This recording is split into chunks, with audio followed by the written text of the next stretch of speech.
पाला सहर में आज देखा मिली घन कुहुड़ी भिजिबिलिटी पूरा रही कम। गजपति जिले में शीतर प्रभाव देखा मिलता बेले गत किछि दिन है जिला सदर महकुमा पाला सहर में यार प्रभाव देखा मिलता।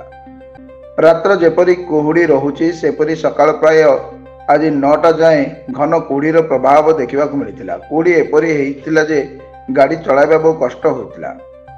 बिना लाइट रे गाड़ी चलाइबा गाड़ी चालक माने असुविधार सम्मुखीन होता देखा मिली। तेणु गाड़ी धीरे चलाइबा सह लाइट लगे गाड़ी चलाइबा जिला प्रशासन पक्षरु लोक मानकु सतर्क सूचना देइछन्ति।